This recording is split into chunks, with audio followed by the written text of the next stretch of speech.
Hi, we are Group 3. We are gonna introduce art history from 1900 to 1925. The influence of Furierism was significant in the development of German Expressionism because both of them are based on the use of bold colors and techniques. Both artists use pure brilliant colors straight from the paint tubes to create a sense of an explosion on the canvas. Henry used bright colors to create a direct means of expression separated from earlier naturalistic trains. Charing Cross Bridge remains one of Deering's most popular paintings. The distant buildings and landscape were painted to create a contrast with the sharp contour in the foreground. The emotional impulse of the various portraits and landscape brought the possibilities of color in art to the foreground, as the style had a major influence on future artist movements such as Expressionism. Ashken's work is generally darker in tone and more gritty in its painting style. Many of the works capture the harsher moments of modern life. These artists, based in New York City, play a key role in introducing European modernism to American audiences. John Sloan was a prominent member of Ashken's School of Painters. He was the best known for dark paintings of the city and its residents. Robert Henry wanted painting as real as mud, as real as ice on Broadway in winter, as real as sweat, as human products that carry the unoppressed feeling of human life. The advent of modernism in the United States spelled the end of Ashken School's provocative reputation. With the Harmony Show of 1913, the opening of more galleries in the 1910s promoting the work of Cubism, Fauvism, and Expressionism, Henry and his circle began to appear tame to a younger generation. Expressionism emerged simultaneously in various German cities as a response to the general anxiety about man's increasingly dissonant relationship with the world and the consequent loss of authenticity and spirituality. The screen is the best known and most frequently reproduced of all Marsh motifs, and the yellow cow embodies Marx's female principle by excluding joyfulness and abundance. As Europe developed, a shift in the artist's style and vision exploded as a response to significant changes in the social environment. New technologies and massive urbanization efforts changed individual worldviews, and the artists reflected the psychological impact of this development by moving away from realistic representations of what they saw to rendering of how the world affected them emotionally and psychologically. Cubism is one of the most influential art movements of the 20th century, which brought with the tendency in art at the time to create the illusion of a three-dimensional space from a fixed viewpoint on a two-dimensional canvas. The guitar represents the shift between analytical cubism and synthetic cubism. So, what is the difference between analytical cubism and the synthetic cubism? The first one was an early stage of Cubism, while the second one was a later stage. Analytical Cubism breaking down an object into parts and resembling, and synthetic Cubism using new elements, textures, and shapes to build images. The growth of Avignon is widely considered to be seminal in the early development of both Cubism and modern art. George Baerke's Mandorla is a famous example of Cubism arts from the analytical period. Cubism influenced artists throughout Europe in the first decade of the 20th century and inspired a series of artistic reforms such as Futurism, Structuralism, and Expressionism. Futurism was an Italian movement of the early 20th century, which aimed to capture the dynamism and energy of the modern world in art. Futurist artists denounced the past and proposed an art celebrating modernity and its industry and technology. The City Rises by Umberto can claim to be the first futuristic painting. French critics from the artistic world expressed hostility, while many praised its innovative content. Gino wanted to capture the essence and dynamism of the performance in Dancer at Pigalle. Many Italian futurists supported fascism, and there can be parallel between the two movements. They are very strongly patriots, opposed to the parliamentary democracy.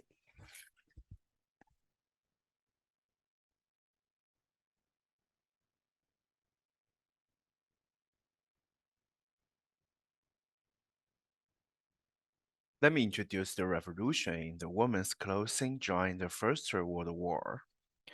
Women's fashion in the first decade of 21st century largely followed the fashion of the previous century.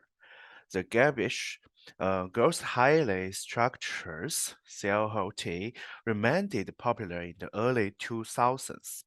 The simplification and the looseness of clothing that were defined in the century did not begin until end of the century and the beginning of the next. Women's fashion was demanded by modern dresses, crested body and short embellishments. For most of decade, fashion silhouettes continued to be demanded by the S shape created by the new housing crescent. Those crescent pushed the booster forward, and head back. And next, I want to talk the war speaker costumer revolution, maybe time between the 1914. In that time, World War One officially began as Britain declared war on the Austro-Hungary. It ended on the crescent era of women and introduced a new trend of men's wear of women. This is to the fashion industrial. Since almost all Helsing men had been drafted into the army, women had to take over the burden that had been placed on men's shoulders and carry the heavy responsibility of life. Many women were told of the first time, and the crossed were generally pushed out of history. Britain author Katie Eddy read her book Fighting on the Home Front, the gift and inspiration of women in the First World War detail how the head of the war caused women to change their roles. They already their husbands' clothing and retired some their clothing to make them fit better. Women wear those modified men's clothing to walk to the circle, the home front of the war. People internally look down at this unconventional approach to the dressing, but gain acceptance. When men are away from home, women talk their job once reserved of men for men, such as farm and factory work. Women throw away their ornately decorated jewelry box on the favor of the pastel. Plain colors or simple gray pants called the shape.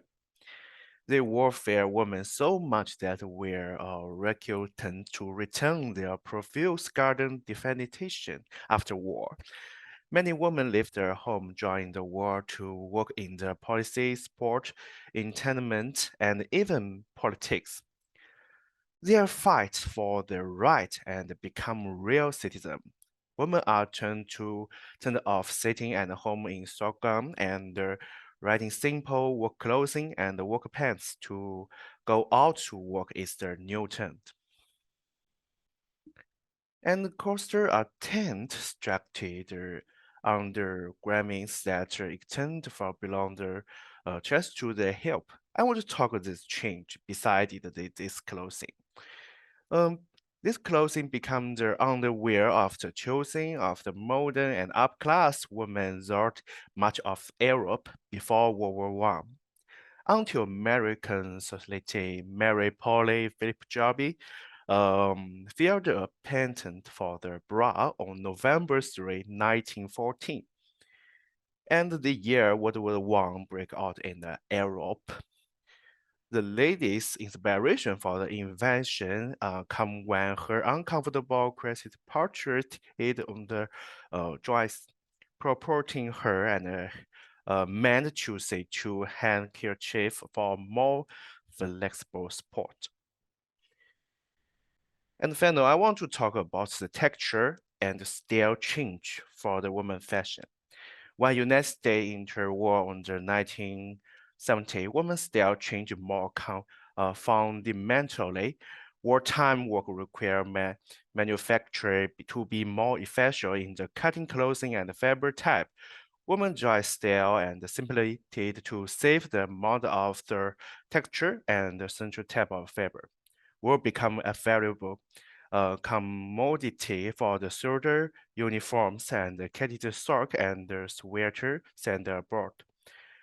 American involvement in the conflict not only changed material and style of women wear, but also color of fashion. The biggest change on the women wardrobe on in day and work clothing. New fabric were introduced women wear. Okay.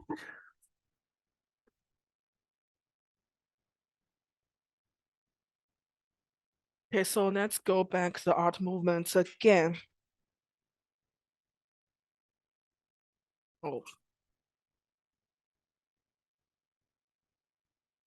So, the first art movement I want to talk about is Suprematism. Suprematism was an abstract art movement founded in Russia during the First World War. It's interesting in pure abstraction. The supremacists searched for the zero degree of painting, the point beyond which the medium could not go without casing to be art. In order to achieve this point, simple motifs were used which best articulated the shape and the flat surface of the canvas. The circular circle and cross become the group favorite motifs for supremacist artists. The visual phenomena of the objective world were in themselves meaningless. What was interesting and insignificant was feeling. The word suprematism was coined to describe the movement as one that would lead to the supremacy of pure feeling or perception in the pictorial art. And here are some examples. As you can see, this all built in a very simple geometric shapes. And the Soviet Union during the Stalin period began to promote socialist art, and the Soviet Union no longer allowed the emergence of other art forms. Suprematism also began to decline at the time, but the influence of the suprematism on future modernism was timeless. And next is constructivism. In constructivism, the role of the artist was reimagined. The artist become engineering welding tools. Instead of painter holding a brush, for the constructivists, artworks were part of a greater visual program meant to awaken the masses and lead them towards awareness of class divisions, social inequalities, and revolution. The constructivists believed the art had no place in the hermetic space of the artist studio. Rather, they thought that art should reflect the industrial world and that it should be used as a tool in the communist revolution. And here are some examples. What's more, constructivism in the Soviet Union mainly played a role in political propaganda. Artists hoped to promote socialism through constructivism and encourage people to support the class struggle. At the same time, constructivist artists believe art is both individual and belongs to the collective. Unlike Slovenian constructivism, German constructivism focuses on more individual art. Next, Dada. So Dada artists believe the work questioned every aspect of society, including art. Their goal is to destroy traditional values in art and create new art that can replace existing art. In addition to opposing war, Dada artists opposed the boundaries and had a radical left-side tendency. Its fount is the writer Hugo Ball. In 1996, he founded the Voltaire in Research, which became a Dadaist stronghold. Dadaism eventually become an international movement and become the basis for the Parising that grows after the war.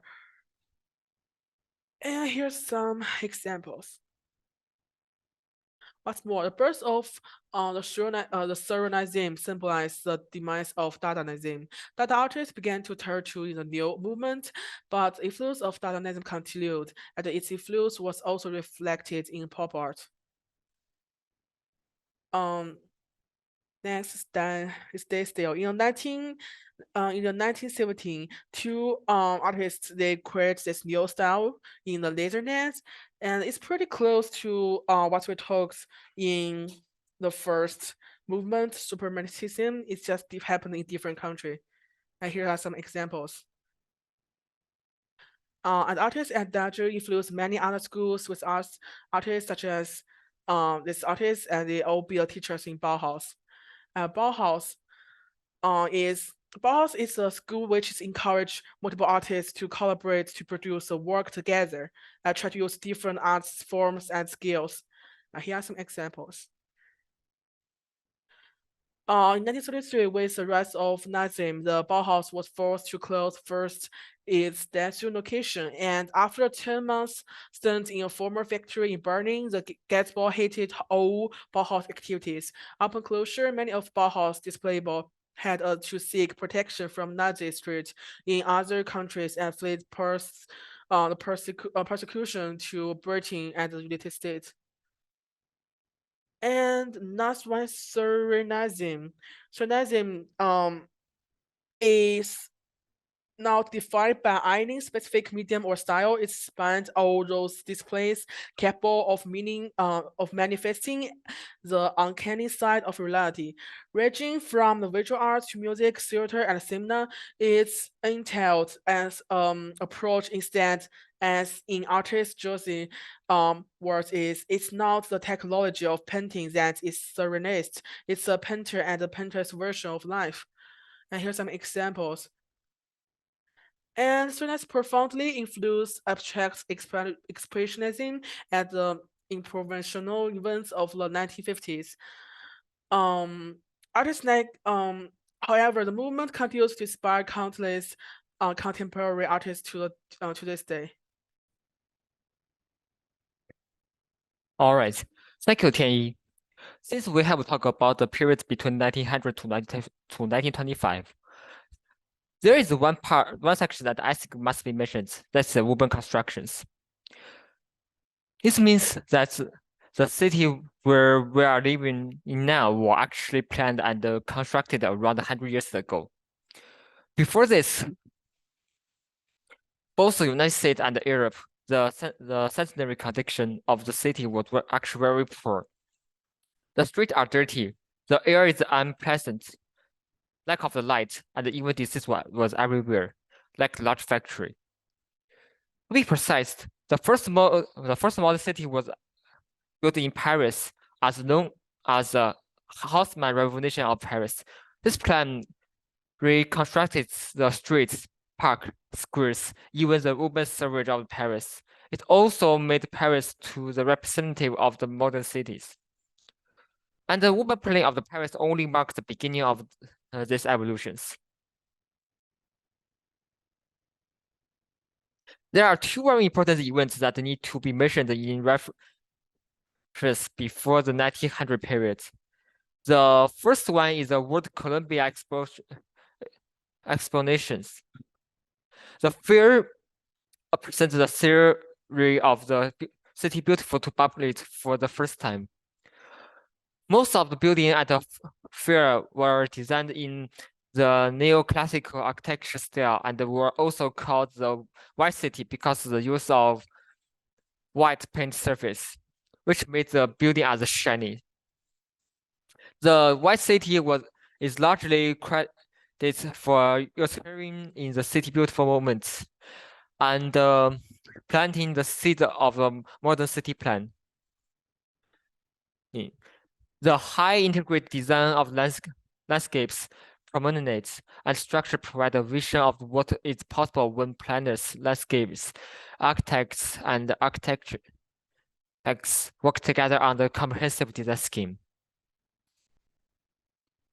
The second one is the Garden City moment in Europe. This momentum was prospered by Caesar Howard in 1898. Howard advocated promoting satellite communities surrounding the central city and spread with the green belts. These garden cities also would contain proportionate area of residence, industry, and architecture. He published the Tomorrow, a peaceful path to real reform in 1898, as known as the Garden City of Tomorrow in 2009. His concept of the Garden City, which combined town and country, offered a new alternative for citizens to live in. In 1902, Macmillan Plan was implemented in Washington, D.C. The plan emerged from the core of the Senate Park Committee redesign of the Washington monuments. Its sought, in effect, to restore and amplify purely infant original plan for the city with the normal grandeur of the extended cuneiform National Mall, framed symmetrical by elements and punctuated by monumental neoclassical architecture in the Baroque arcs manners. It was not fully implemented due to financial oppositions, but thanks to this plan, Washington was cleared the most slums before World War II and built the famous Lincoln Memorial Museum in 1922. The first garden city in England, Letchworth, was established 13 miles from north of London. Inspired by the garden city theory from Harvard, the town council appointed Raymond Wynne and Barry Park to draft the plan, and it was adopted in 1904. Letchworth Garden City today retains the landscape and the green space that bring the countryside into the town, and also Harvard's original model that means rent from the town's farm, shops, industries, and office are reinvestment locally for the benefits of the citizens. Only 3 years later, another garden city, Margarethenau, was founded in eastern Germany. The Margarethenau, named after the founder Margaret Krupp, was already considered a prime example of the modern settlement when it was built between 1909 to 1938. The garden city is a monument of great European importance. The 1909 Plan of Chicago, also commonly referred to as the Brigham Plan, was a visionary progress area proposal that sought to beauty Chicago and improve efficiency of commerce. Over the course of nearly 3 years, Brigham and Bennett researched numerous cities around the world. They studied how the growth of cities and how large-scale infrastructure influence the economic and mobility of their inhabitants. As a result, a plan of Chicago was broken down into 6 categories and focused on the economic, transportation, and the social needs of Chicago's. Although many of the explanation ideas never become true realities, however, as a document, the plan of the Chicago continues to serve as a reference in urban construction today. Back to England. England's second garden city, Welwyn, was founded in 1920, 20 miles away north of London, based on the same idea as Letchworth. Howard purchased 2387 acres of land in 1919s and was appointed Louis de Saunes as the urban planners. In 1922, Le Corbusier proposed his own solution of urban planning, well contemporary, or we can call city contemporaries. In fact, the well contemporary series is akin to utopian community planning, because when he proposed it, he called this plan as a theoretically watertight formula to arrive at the fundamental principle of the town planning. And that reason was this plan started in an ideal location, a very flat, open area with no buildings, which means any attempt to build it would start with raising the previous city to the ground. The first community in the United States to be built with Howard's idea, it was Sunnyside Gardens.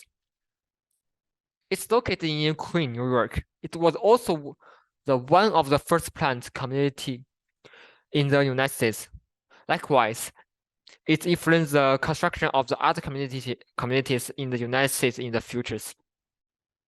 Overall, the 2000 to 1925 is a very interesting area, because we can see a lot of art movements, the rise of the woman rights, and also we can see the lot of change for the urban constructions, which influence us the modern period today. So if you are interested, you can find the research below below of our PowerPoint. It will help you to research. Thank you so much, and thank you for listening.